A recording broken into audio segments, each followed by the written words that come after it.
Hey, what's up, fellow book nerds? Welcome along to my YouTube channel. So the fact that you're here seeing this means that I have not succeeded in talking myself out of recording this video. There have been plenty of opportunities where I wanted to not do this, but I need to do it, and so here I am. So that said, the first review that I am going to do is on a book called Think Like a Monk by Jay Shetty. And I picked up this book when I was going through a really interesting time in my life. So this was a couple of years ago. I was looking to make a lot of changes, and this book really helped me make some of those changes. So in summary, the book itself delineates the experiences that Jay had in his 3 years of monk life in India. Now, Jay grew up in the UK, and at some point in his early 20s, he realized that the life he was living was not a life that he wanted. He was living it for other people. And so he packed his shit up and moved to an ashram in India and lived like a monk. So the book itself tells Jay's stories, personal stories, and then the lessons that he learned from these stories. So the first lesson that I learned from the book is you are what you think you are. So this part really hit me because I have always had this weird thing around identity and how I see myself. And what it means is that our identity is often wrapped up in what others think of us, or more what we think others think of us. And not only is our self-image tied up in what or how we think others see us, but most of our efforts at self-improvement are really just us trying to meet that imagined ideal that we think other people have of us. And, you know, we spend so much time or so much of our lives acting in various characters that we often lose sight of the real us if we ever knew who that was to begin with. Now, in order to really understand who or what we want, we need to look at our values and where they come from. Everyone has values, whether we're aware of them or not, and a lot of what we value has actually been passed on to us from other people.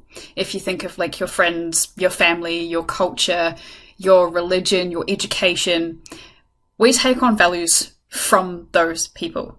When you then add in social media, it can actually be really hard for us to identify what it is we truly value. So this section of the book here offered prompts to help discover what your own personal values are.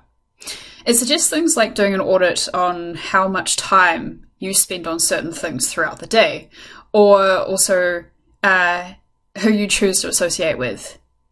These are considered indicators of where your values lie and not what you actually think they are, because you could say that you value something, but then your actions could indicate otherwise. During this part, or reading this part, I took a look at all the people that I was spending the most time with and thinking about whether we did in fact share the same values, because prior to this, I had never considered it, or never consciously considered it. And they say that you're only as good as the people you surround yourself with. So logically, you should be giving your time to people who are moving in the same direction as you. It just makes sense. Jay had a good litmus test for this, and it was to ask yourself whether when you spend time with this person or group of people, do you feel like you are getting closer or further away from the person you want to be? If the answer is no, you don't have to cut people out of your life. I didn't. But you do have the ability to limit how much time you spend with them. The second takeaway is that fear isn't bad, it's just what we do with it that matters. Now, this kind of applies to basically everything. It's how you react that really matters. And fear itself is a completely normal human emotion, and unfortunately it's something that we're never going to live without. And it is positive in the way that it is a signal that, to us, that something could be wrong. And, you know, in extreme cases, it's a signal that something could be potentially life-threatening. But most of the time, fear is just anxiety about everyday things. And if we let it, it has the potential to hold us back. Often what you do find is when you do push through fear and do the things that make you uncomfortable, you realize you can actually handle more than you think. So in the book, Jay talks about fear being linked to the loss of something, or what he calls attachment. And when you think about losing a person you care about, or or a pet or, some significant material item. When we're aware of what evokes fear in us, or what we're attached to, we can use it to our advantage. Monks practice detachment, which is not the same as indifference. Detachment is used to minimize fear by looking at your stresses and in an objective way, and understanding that everything we have in this world is temporary, including time, as you know. So we should learn to enjoy what we have while we have it. The third thing that I learned is to find novelty in everyday life. This was a big one for me because I am always searching for the new. In fact, I automate a lot of my daily duties just so I can check out and think about other more interesting things, which I know is bad. The downside to this is that I'm usually not actually present in what's going on around me. And I tend to miss a lot. So what I did have to learn is that not every part of life is going to be what is considered exciting, but it needs to be done anyway. So in my mind, it's like, why not try and find small enjoyments from these things? So I've been working on trying to enjoy things like unloading the dishwasher, which, you're probably thinking, how on earth can you enjoy unloading the dishwasher?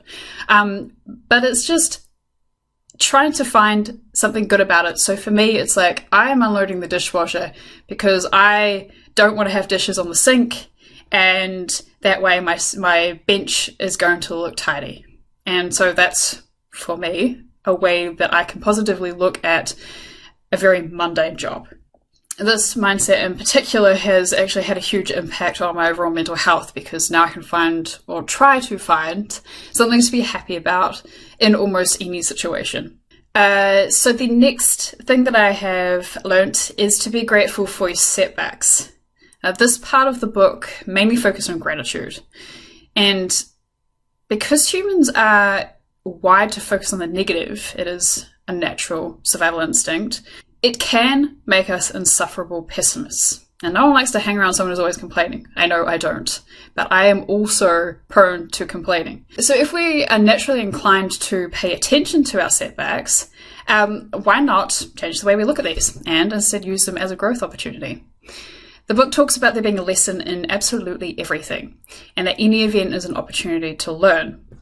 So even if you're going through something and it feels like absolute shit and you can't possibly see a silver lining, it is worth asking yourself, what can I learn from this?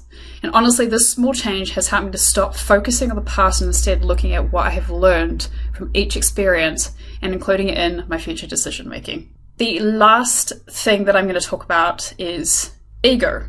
So the book talks about ego having two identities. So the first identity is the false ego, which is crafted to preserve our sense of importance and significance. And then there is what they call the real ego, which is described as our consciousness or our real self. Now, the false ego is used as a mask that people wear to fit in. It builds a facade of confidence to hide a somewhat delicate identity underneath. This ego causes people to lie and judge others on a spectrum of importance, and it is also an obstacle to growth. In the book, Jay talks about the elixir of the false ego being humility, which is the understanding of our weaknesses and limitations, and being aware and acknowledging that these allow us to see that perfection doesn't exist and that we all have something to work on. The book suggests that you practice mindfulness of the ego by assessing how you feel when you're in certain situations, like if you're being insulted or complimented or in an argument. So like, do you feel the need to win the argument? All right, so in conclusion, I found this to be a really, really useful book for me, as I've already said. And I hope that after seeing this review, well, I mean, it would be good if after seeing this review, you decide that you want to read it. And, you know, if you're in a similar situation as I was in, you will, I hope, find this book really useful too. So anyway, I think I just said that in a really weird way. But anyway, I don't know how to end this. Hope you enjoyed the review. I hope it wasn't too painful. Hope you come back for the next one. Thank you for watching. Bye.